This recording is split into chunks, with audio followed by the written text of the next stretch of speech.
Okay, so that Colin put up that video yesterday, and it was funny, but it didn't give a good explanation because I lost the rest of the footage, and he did his best, and it was great. So good job, Colin. But this video is specifically for Ewan, who texted me, but I'm gonna upload this as a separate YouTube video just so we have it on the record. So we were doing this piccolo bell pattern, and we got up to about here. So this is pretty simple. You just take points and do diameters and circumference to get this basic rate of taper. Doesn't have to be perfect because you burnish it or draw it to the bell, so it ends up forming well once you get used to it. But we'll look at these two patterns here just as more of an example. So you can see these are both B-flat trumpet patterns, but they are very distinct in shape. And once you get to about this point on the pattern, it matters less about dimensions here and more about the actual shape, in my opinion. And this pattern has a lot of wing and a pretty big gusset.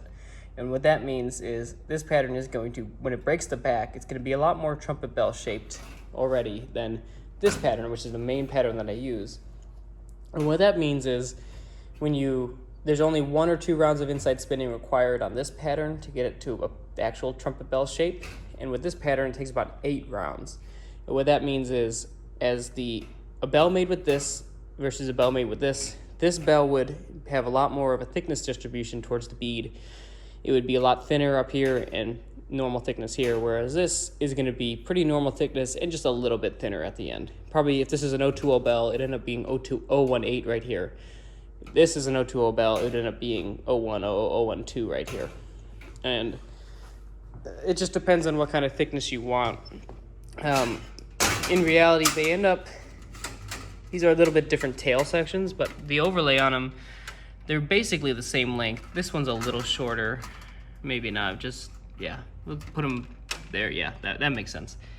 The only difference is the amount of volume or surface area, whatever you want to say, of pattern of bell, basically. For this top pattern, you have to create that surface area through inside spinning, whereas this, you're basically just taking that existing surface area that the pattern gives you and pushing it elsewhere. The extreme example of this is this bell pattern. This was a fun little test I was doing, gotta be 6-8 months ago. I wanted to make a one-piece bell pattern that would come out with a perfectly thicknessed bell. And this was the result of it. And it works. So when I did the test, I have the bell on the shelf over there. I did an 018 sheet, and that 018 sheet ended up being perfectly 018 at the edge after it was broken, and it required absolutely no inside spinning to open up. It was very tricky to get this to hammer out properly, but it works. So this is extreme. This is pretty standard. Most factories that do bells like this will have a pattern like this. This actually came from Canstel. The reason I use it for 016 is because an 016 sheet can't take the same amount of stretch that an 020 can. So when the 016 sheet is used with the normal pattern, it ends up being basically unbeatable. It's just way too thin at that edge. So I use this one when I'm doing 016. This pattern is a lot more akin to kind of how Colicchio bells were, early Bach stuff. Later Bach stuff used a pattern like this. But Canstel Shires uses a pattern like this. Blessing uses a pattern that's an absolute terrible pattern. Worst pattern ever made in the history of the world. This is actually from Blessing. This is the Blessing trumpet bell pattern. This thing sucks. Don't use a pattern like this. It's really narrow here, so it bottoms out on the mandrel about 4 inches too short because they were pressing them out with a reverse mandrel. Not a fan. Don't use that. Depending on what thickness you want, what sound you're going for, something like this, or something like this, or something in the middle is probably what you want. So it's less about dimensions and more about shape.